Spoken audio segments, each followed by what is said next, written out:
Hello friends, நம்ம இன்றைக்கி இந்த வீடியோவில் என்ன பார்க்க போகிறோம் அப்படின்னு பார்த்தீங்கன்னா, ஹோண்டா பிஆர்வியோட பின்னாடி டிக்கி டேமேஜும் ப்ளஸ் அந்த குரோம் கார்னிஷ் வந்து கீழே விழுந்துருச்சு. அதை எப்படி நம்ம ஆல்ட்ரு பண்ண போகிறோம். ஒரு இனோவா ஜென்ரேஷன் 1 இருக்கிற குரோமை தான் நம்ம வந்து இதுக்கு செட் பண்ண போகிறோம். ஸோ இதுக்கு நமக்கு ஹெல்ப் பண்ணது வந்து பார்த்திங்கன்னா அன்னை கேரேஜு வெஸ்ட் தாம்பரம்.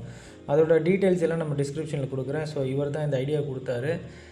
நாங்கள் தேடிட்டு இருந்தோம். ரேட்டு பார்த்திங்கன்னா 4500 5000 சொல்லிகிட்டு இருந்தாங்க ஷோரூமில் ஹோண்டா சைடில். ஸோ இதை நாங்கள் வந்து பழைய Innova type 1 to type 4 update பண்ண வண்டியிலேருந்து கழட்டினதை யூஸ் பண்ணுறோம்.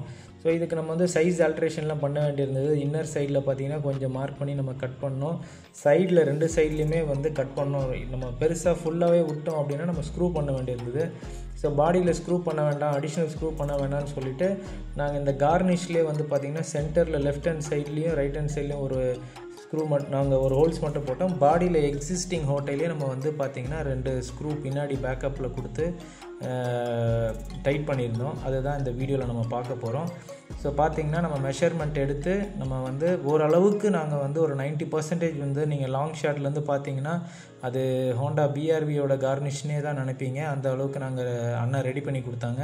அண்ணன் பேர் சேகர் அண்ணன். ஸோ இதான் அவர் பாருங்கள், ஈஸ்ட் தாம்பரத்தில் உங்கள் வீட்டிலே கேரேஜ் வச்சுருக்காங்க. உங்களுக்கும் இந்த மாதிரி ஏதாவது ஆல்ட்ரேஷன் பண்ணால் அவரை காண்டாக்ட் பண்ணுங்கள். அது மட்டும் இல்லாமல் Innova type 1 to type 4 full body restoration, எல்லா பழைய கார் ரெஸ்டரேஷன், புது கார் பெயிண்டிங், டிங்கரிங் எல்லாமே பண்ணுறாரு. உங்களுக்கு ஏதாவது நீட் இருந்தால் அவரை காண்டாக்ட் பண்ணுங்கள். அவரோட நம்பரும் டிஸ்கிரிப்ஷனில் கொடுக்குறேன்.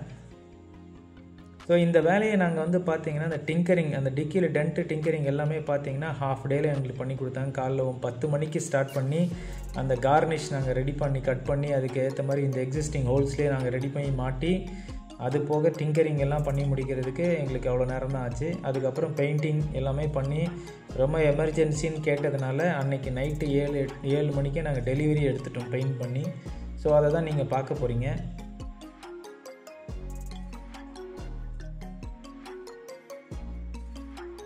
ஸோ இந்த ப்ராசஸ் கொஞ்சம் லென்த்தியாக போச்சு. ஏன்னா பார்த்திங்கன்னா உங்களுக்கு உள்ளேருந்து வந்து தட்டி இதை எடுத்து பார்த்திங்கன்னா அந்த சைடு ஃபுல்லாகவே தட்டியிருப்பாங்க. இது ரிவர்ஸ் எடுக்கும்போது நம்ம பின்னாடி தெரியாமல் பட்டுருச்சு. ஸோ அதனால் அது பாடி டேமேஜும் இருந்தது இதில்.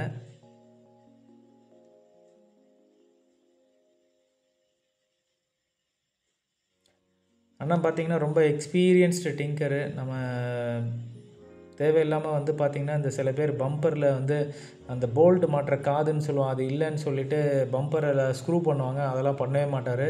அந்த ஒரிஜினாலிட்டிக்கு ஏற்ற மாதிரி இவரே காதை செட் பண்ணி கரெக்டாக ஃபிக்ஸ் பண்ணி கொடுப்பாரு. அதிலலாம் உங்களுக்கு வந்து ரொம்ப சாட்டிஸ்ஃபேக்ஷனாக இருக்கும். நாங்கள் நிறைய வாட்டி அது வந்து நாங்கள் எக்ஸ்பீரியன்ஸ் பண்ணியிருக்கோம். மற்ற கடையில் போனீங்கன்னா உடனே 2 ஸ்க்ரூவை கொண்டு ஸ்க்ரூ பண்ணி விட்ருவாங்க, பம்பரை டு பாடியில் ஸ்க்ரூ பண்ணிடுவாங்க. அந்த மாதிரி ஒர்க் இவர் பண்ணவே மாட்டார். அந்த ஒரிஜினாலிட்டியை ரொம்ப மெயின்டைன் பண்ணுவார். பம்பர் பீஸே இல்லாமல், காது பீஸ் இல்லாமல் எல்லாம் இருந்தது எல்லாத்தையும் ஜாயின் பண்ணி கட் பண்ணி பிளாஸ்டிக் வெல்டிங் பண்ணி ரொம்ப பக்காவாக பண்ணுவாங்க. ஸோ அது நமக்கு ரொம்ப நீட்டாக பண்ணி கொடுப்பாங்க. ஸோ இப்போ பார்த்திங்கன்னா நம்ம பழைய பெயிண்ட் இருக்கிற இடம்லாம் கிரைண்ட் பண்ணி எடுக்கிறோம்.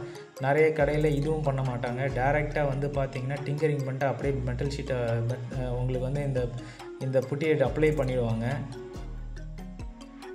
மெட்டல் பேஸ்ட் இது 3M இருந்து வருது. ஸோ இப்போ எல்லாம் பார்த்திங்கன்னா நார்மல் மெட்டல் பேஸ்ட்லேருந்து எல்லோரும் இந்த பேஸ்ட்டுக்கு மாறிட்டாங்க.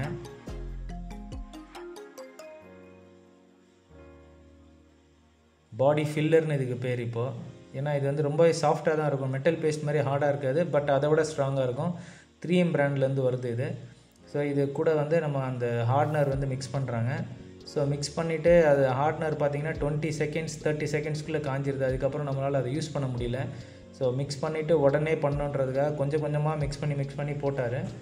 ஸோ உங்களுக்கு ஒரு சாம்பிளுக்காக அவர் எப்படி மிக்ஸ் பண்ணுறாருன்றதை காமிச்சிருக்கேன்.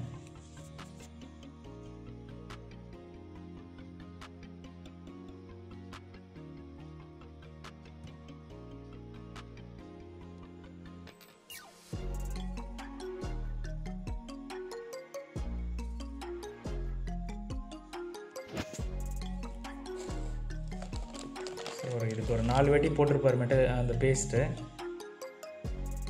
அந்த ஃபில்லர், பாடி ஃபில்லரை.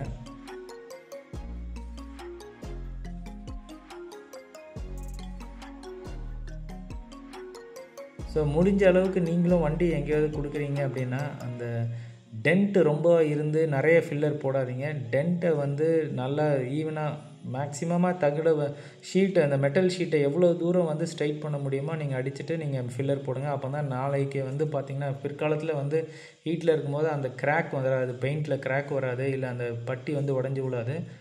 ஸோ நல்லா ஃபில்லர் போட்டு முடிஞ்ச அளவுக்கு நல்லா ஈவனாக தேய்ச்சிடணும் கம்ப்ளீட்டாக. ஸோ பாடியில் மினிமம் ஃபில்லர் தான் இருக்கணும். அப்போ தான் உங்களுக்கு ஃப்யூச்சரில் வந்து உங்களுக்கு அதில் பெயிண்டில் கிராக் வராது.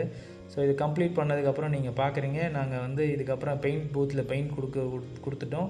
ஸோ இதுக்கப்புறம் பார்த்தீங்கன்னா நம்ம பெயிண்ட் பண்ணி பக்காவாக வந்து அந்த இது நாங்கள் வந்ததுக்கப்புறம் நாங்கள் மாட்டி கொடுத்ததுக்கப்புறம் எப்படி இருக்குன்னு பாருங்கள், உங்களாலே கண்டுபிடிக்க முடியாது. ஹோப் இந்த வீடியோ உங்களுக்கு பிடிச்சிருக்குன்னு நம்புகிறேன்.